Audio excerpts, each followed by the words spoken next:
minutes after that. Okay. Yeah, no, sometimes I see your credits and they keep rolling. You're watching Public Affairs. Berkowitz is my name and politics is our game, and we will be doing politics this evening because we have as our guest State Senator Kirk Dillard, who of course is from the 24th District. He is hot. This is right after a tough race, internal race within the Republican Party, within the Republican Senate caucus for Senate Republican leader, and in a close race, and we'll be talking about that. Christine Radogno emerged victorious. She is the new Senate Republican leader. There's a new Senate president, that is John Cullerton. So times are changing, as the song said. Times are changing as we tape this on November 23rd, 2008. And when you're seeing it in the suburbs, it'll be just before Thanksgiving. In the city of Chicago, it'll just be just after. Same in Rockford, same in Aurora. Same around the country as you're watching this on www.publicaffairs.tv.com. So remember, if you're not watching Public Affairs, you're not learning politics, you don't know what's going on in Illinois. That's a threat. Stay with the show every week. So glad to have you here. Thank you. It's great to be back here. State Senator Kirk Dillard. Of course, Kirk knows a great deal. Just very briefly about Senator Dillard. Started out with Jim Thompson, director of he was the director of legislative affairs for 6-7 years, 81 to 87. The glory years. The glory years of the Republican Party. Of Jim Thompson, at least. Well, of Jim Thompson, perhaps of the Republican Party. Court of Claims, Senator Dillard, now Senator Dillard, then a regular layperson, put on the robes. You were a judge at the Court of Claims for 3 years. It's a great experience. Chief of Staff. Mr. Dillard was Chief of Staff for Jim Edgar for 3 years. Again, the glory years of the Republican Party.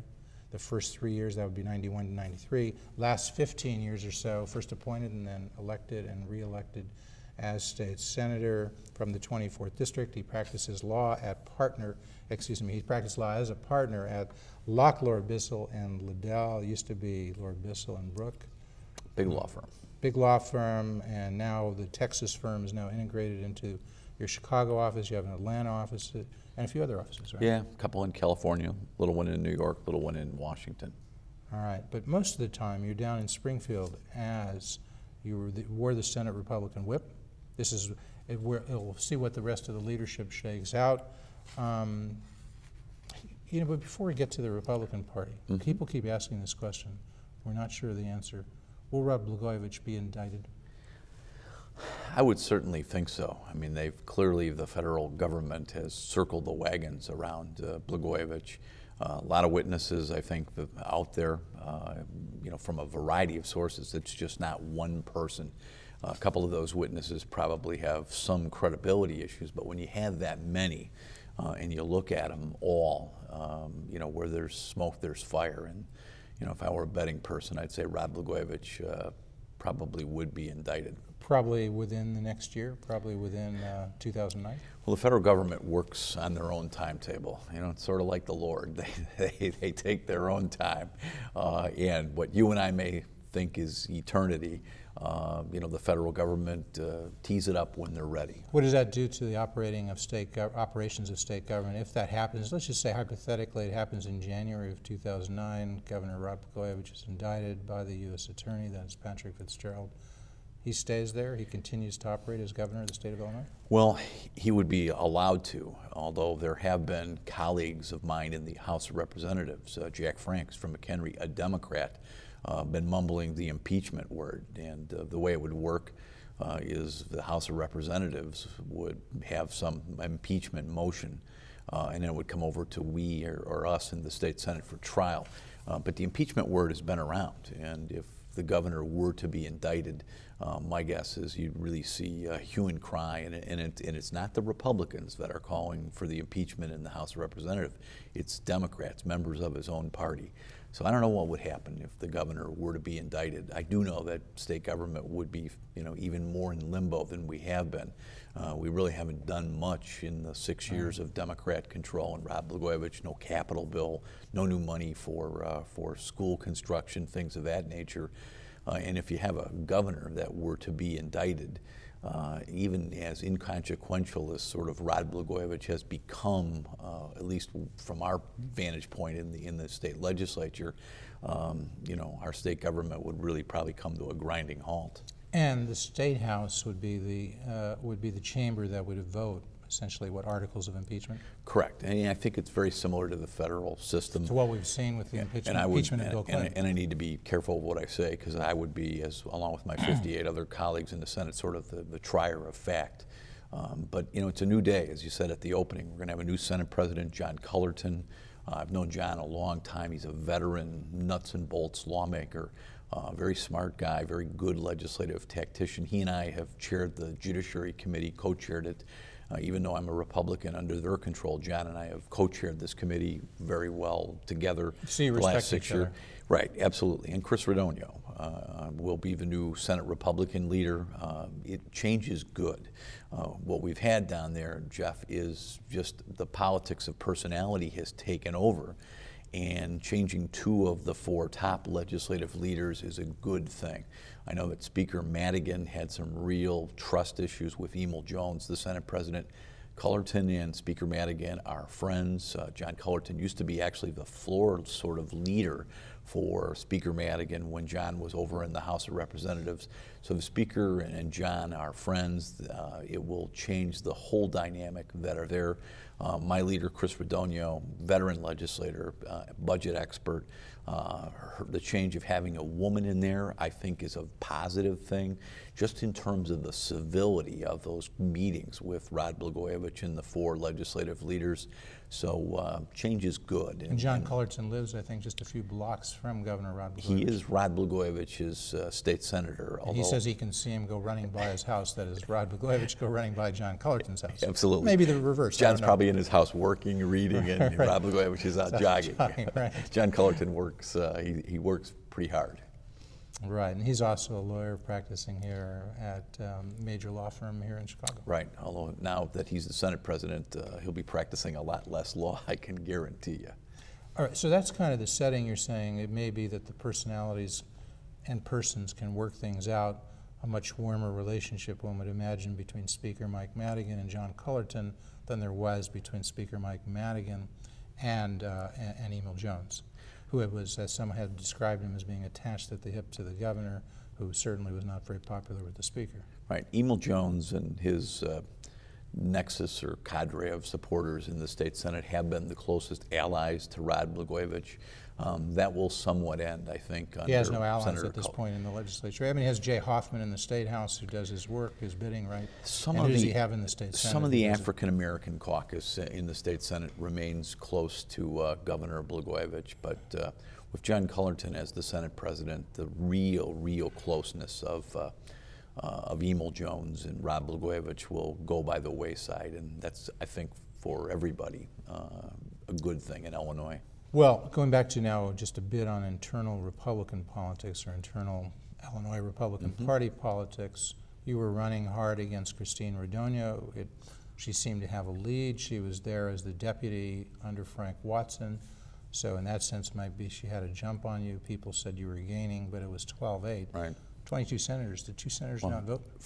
2 senators didn't vote. First of all, I didn't run against Christine Radogno. Senator Radogno is a friend of mine. Her district's right next to mine. I wasn't running against Christine. I had some ideas of my own. I have 30 years of unique experience back from when I was in college in Illinois politics, and an opportunity to lead my caucus only comes open every now and then. But I wasn't running against Chris. You thought you could do a better job than she, as Senate Republican leader. You wouldn't have run, right? Correct. So the question is, why did you think you would do a better job? I had a plan to make sure that we win seats. I have a history of winning seats as the DuPage Republican chairman, even under brutal times. When I left, there were 22,000 more people taking a Republican ballot than when I took over for Pate Phillip, the legendary Senate president and the county chairman in DuPage. 12,000 fewer Democrat ballots, which is, most people say, wow, there's more Democrats out there. Well, when I left as the county chairman of DuPage County, there were 12,000 fewer people taking a Democrat ballot. I have a history of winning races, and I also have a good knowledge of, as you said, the internal workings of the Republican Party, and I thought I would be a good bridge. But Senator Radogno will be fine, and I'm going to help her any way I can. But I wasn't running against Christine. I just had a plan and a vision. She did have a leg up. I think most of the new members got used to seeing Chris out on the campaign trail. She was Senator Watson's, hand-picked choice. Frank actually came back. He had a stroke, and he's doing quite well. He came back for the vote. Came back for the vote. And he made it clear he was endorsing it. But some people were saying they'd heard that but weren't sure, right? Right. He clarified that unequivocally, right? Correct. I mean, it was pretty clear he was for her, and she was his deputy. So there, that swung a lot of votes downstate. Do you think? I think it swung a lot of votes downstate. So I will move on. I will help Before we Senator move on, Radonio any way I can. One person we'll doesn't sound like he's moving on. You know Paul Caprio, right? Yes. And he's with Family PAC, and before the election he was supporting you, and he said Christine Radonio is out of the mainstream of the Republican Party. He is pro-life. His organization, he says, represents 2.5 million families in Illinois. They are pro-life. They are not pro-gay rights. He says she is pro-gay rights. He says she is out of the mainstream. That'll hurt in terms of recruiting candidates, in terms of energizing the base. Caprio's now declared war after. He's continuing. You're not, but he's continuing. How much of a problem for the Republican Party? Well, is it a problem for the Republican Party that Caprio is out there taking shots at Christine Radonio after the election? Well, hopefully Mr. Caprio will cool down a little bit. I don't control Paul. Anybody that knows Mr. Caprio knows he's his own person. It wasn't the pro-choice stance of Senator Radonio that I think bothered Family PAC, although they're probably a pro-life leaning organization. She did support gay rights, and I think that probably kind of pushed it over the end. That bothered them even more, you think? That bothered them even more than the pro-choice. She was one of 3 state senators to support the gay rights legislation. Correct. Dan Rutherford and I can't remember who the third one was, but Rutherford and Radonio are 2 senators that were around on the Republican side that voted yes in the gay rights, or on the gay rights bill that was around. The other issue I think Family PAC and some of the other groups had was, the Republican Party is a conservative party, and you have Tom Cross doing an okay job as the leader in the Illinois House, but he's pro-choice. He's sort of to the left of our party as well. So you have 2 pro-choice, 2 so-called social issues moderate leaders, Cross and Radonio, correct, representing the Republican Party. Is that now a problem? Too much moderation, too much pro-choice, too much pro-gay rights? It's like the Sarah Palin analogy, Jeff. Sarah Palin, were there problems? Yes. But we do have a base in our political party, in the Republican Party, and Sarah Palin was good in the fact that she energized that base, and it kept the core nucleus conservative base happy. And it was funny, I'm still a precinct committeeman out in DuPage County in the Hinsdale area. And when Sarah Palin became the pick of John McCain, the number of yard signs that were requested of me, easily quadrupled. In fact, it was probably tenfold. And then I had plain old McCain signs and then McCain's Palin signs in my garage. I could only give away the McCain Palin signs. The Republicans. What's the analogy you're making here? The analogy is we've got to take care of our base, and we have you need some mainstream conservatives to be in anti-gay rights. That's your base. That is the base of the Republican Party. And how do you take care of the base then? You've got to empower and make sure that they have some representation in the leadership of the party. And who would be, so what's the person who's second in command in the state Senate Republican caucus? I don't know yet. I know, what title will that person have? It would be the deputy Republican leader, and it's probably Dale Reiter to be, and Senator Radonio will nominate her own team. Because Dale supported and he would fill that bill, although I think Paul Caprio and Family PAC will be mad because he was their sort of campaign manager. But hopefully these things, and as I've said, I didn't run against Chris. I'll help her any way I can. There are some benefits to having Senator Radonio. First of all, she gets us back in the Chicago media market, which is crucial. And it doesn't hurt to have a face of a woman also out there for the Republican Party. So there's some benefits to Senator Radonio, and I didn't run against Chris. I ran because I had my own ideas, but we've got to take care of our base in the Republican Party. And so do you think you can do that? You can have Cross and Radonio as the leaders, the base can be energized somehow in terms of pro-life, anti-gay rights issues, if you want to use that phrase, and yet somehow bring that together. I mean, people talk, Joe Morris talks, I think, about traditional conservatives being wedded to sort of the economic libertarian wing of the party. Right. So you got economic conservatives who talk about growth and opportunity and low taxes, low spending. And I think and Senator Redonia was that.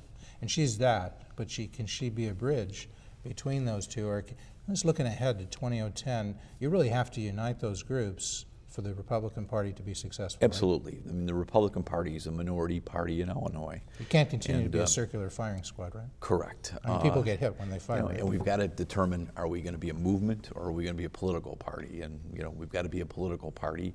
And the Republicans in this state, at least now, as we sit here in this studio, have to go out and get independence. And I would always say we need to get the Reagan Democrats back in the fold. All right, so back to now what's going on in Springfield, and we're pretty much done, or you folks are done in terms of until January of 2009, right? Correct. There's not much more anything that's going to happen at this point. Right, although we got a lot of problems facing us when we come back in January. And just as we tape this on the 23rd, John Cullerton's out on television. We hope to have Senator Cullerton, he's been here before, back personally so we can ask him. But saw him today talking about everything being on the table, including an increase in the income tax.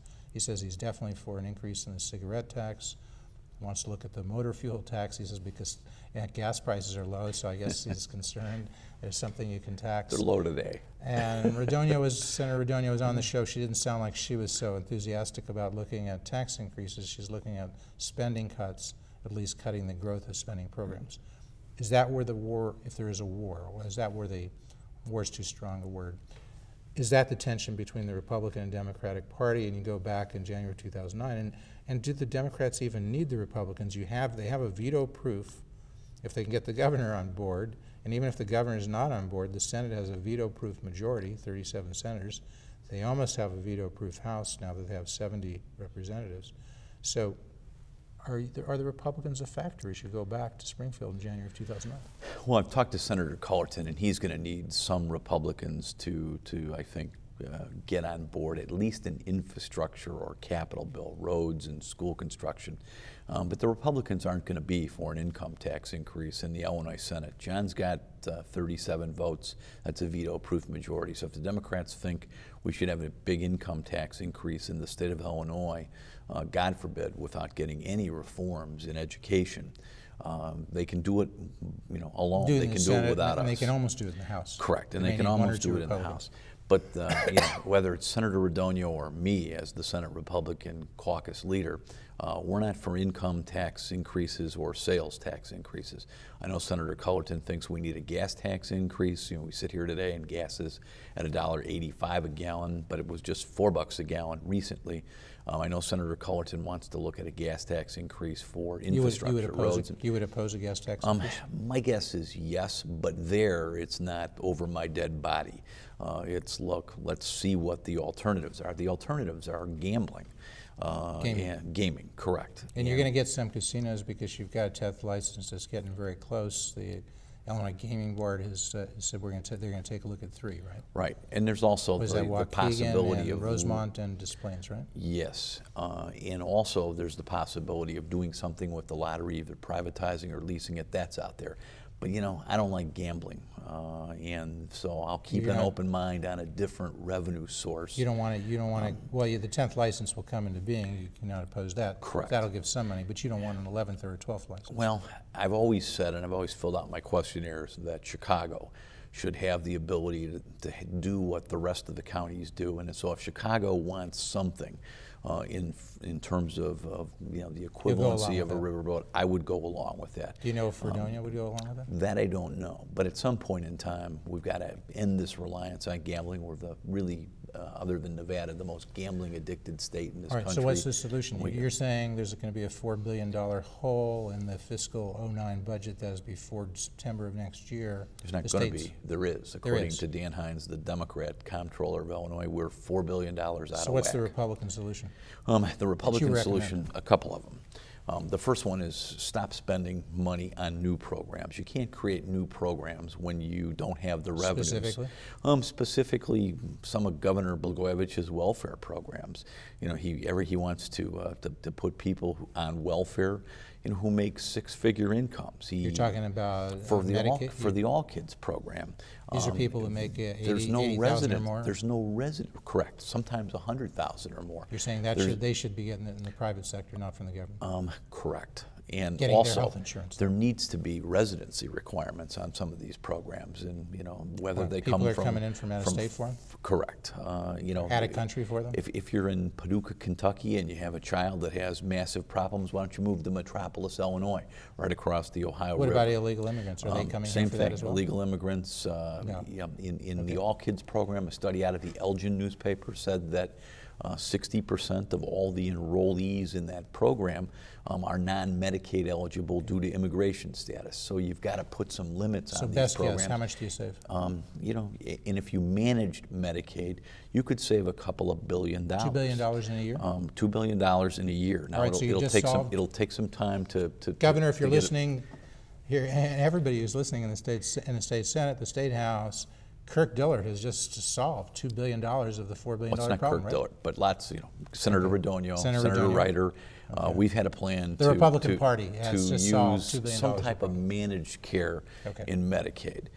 You've got to stop spending on new programs. The other one is you got to find $2 billion more. Where are you going to find that? Okay, another place to find it is Illinois rates 44th to 47th in job creation under the Democrats and Rob Blagojevich. So going back 6 years, we're at the bottom of the heap in job creation. If we just would have done what all the other Midwestern states would have done, we'd have another 150, 160,000 jobs here. Those people pay taxes, and that goes into the coffers of the state of Illinois. $2 billion worth? So well, I don't know. It could be 150,000 jobs circulated over and over and over time in the economy is a lot of money. It's probably not $2 billion. As you know, the state of Illinois is above average in unemployment. Recently, we hit 7.3%. The national average is 6.5%. So wouldn't your, number one, do you think the economy is going to go into a deep recession in 2009, and will it stay? And if so, if Illinois has a higher than average unemployment rate and continues to stay above average, do you really see Illinois can grow jobs in that kind of an economy nationally and statewide? Well, we certainly have to do a better job of growing jobs. And what do you do? And I look at the other states around us. I also think that we can put a lot of people to work with a capital program, roads, bridges, infrastructure. It'll put a lot of labor union people. How do you finance that capital program? That's what we talked about before. You either finance it with doing something with the lottery, a little bit of expanded gaming, and Senator Cullerton wants a gas tax. We ought to look at at what's out there, and maybe it's a whole litany of things. Gaming and gas tax as a way of financing the capital. We clearly need, and I'm not saying I'm for a gas tax, but Senator Cullerton, the new Senate president, is, so I'm sure we're going to examine it because he's going to be the boss of the state Senate. What about we're going to look at it. What about the lease of the lottery? That was going to be a way of financing the capital plan? That's fine, and I'll Has look that been at approved? it. It has not been approved. As long as we lockbox the money for schools, you've got to make sure that that money, it's the goose that, we don't want to kill the goose that laid the golden egg. We've got to make sure that that money is there for the schools ad infinitum. Do you think we spend too much on the schools? We got to make sure that Rod Blagojevich doesn't take that money and use it on new programs. Future governors, whoever that may be, so how do you do to that? have that he doesn't money. seem to mind just going and doing what he Well, wants. I think we legislated. Although this is a guy who who goes off and does his own thing without the legislature, and even had a court order to tell him on some of that expanded welfare that he couldn't spend it, and he did it anyway. You raised preserving the money for education from the sale of the lottery. As you probably know, the Chicago Public Schools have a budget of about $6 billion. Mm-hmm. Often people say it's 410,000 students. When you look more closely, I'm told it's about 370,000 students. If you divide 370,000 into $6 billion, easy math, you're pushing $16,000 per kid per year. Really, you never hear that statistic because I think the only word is the officials at the Chicago Public Schools out and out lie because they tell you they're spending $10,000 or $11,000 per kid. Maybe that's operating, it's not even operating. I don't know what it is. So the truth of the matter is if they agree the budget is $6 billion, you know that's the case. 370,000 students, divide one into the other, 16,000 per kid per year. Yes, there are schools, New Trier, Hinsdale may spend a bit more, but not so much. Why is it that this is sacred, that there can be nothing done to stem the flow of growth of spending in education and maybe even decrease it? That's a great question, and it's one of the reasons why, aside from the fact that I don't think you should be increasing income taxes during a recessionary period like we're in, you've got to have massive reforms in education before any of my colleagues on the Republican side would ever give me a few. A few of them would be more charter schools, some tuition tax credits for people who send their kids to private schools, teacher work rules, make things easier to get rid of bad teachers, to allow people who have an expertise in science and mathematics to come in and teach advanced am I hearing school classes. Vouchers, school choice? I don't know if vouchers is it, but you've got to give. What's your problem with school parents? Vouchers?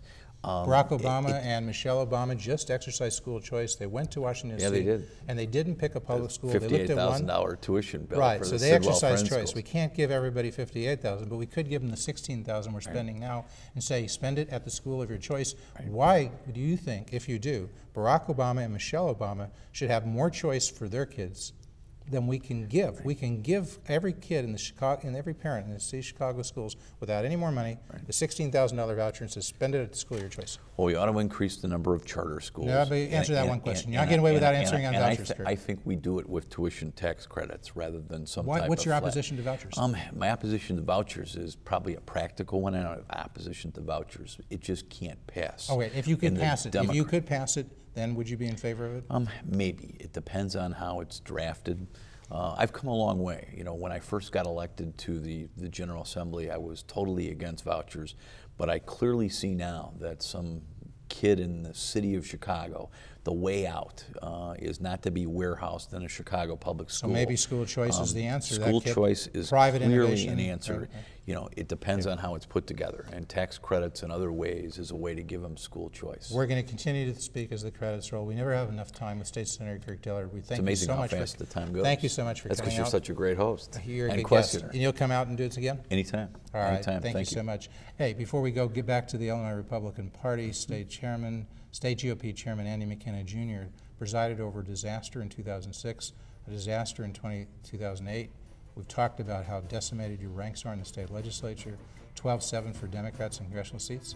Is it time for Andy McKenna Jr. to go? Maybe. One of my plans that I laid out to my colleagues that I talked about was to do the Chris Lausen Senate Bill 600 thing and elect our committeemen, our state central committeemen. But a clear answer. What do you mean maybe? Should McKenna, if he's the CEO of the party, if it happens in the private sector, out with the CEO. Right. Why not out with McKenna? I think it's probably time for some wholesale changes in the Republican Party. Does that include Andy McKenna? Might include Andy McKenna. Are you going to push for that? You need some dynamism, you need some energy, you need some agenda, right? And I think that's one of the reasons I now think that we really ought to elect our state central committeemen, because those they will be. They are the people. They determine who the state chairman is, right? And if they're elected, my guess is you're going to see change. You believe in democracy, so this is basically democracy. That's what Senate Bill 600 is. It is democracy, and it's the way the Democrats do it, and they've been pretty successful in Illinois.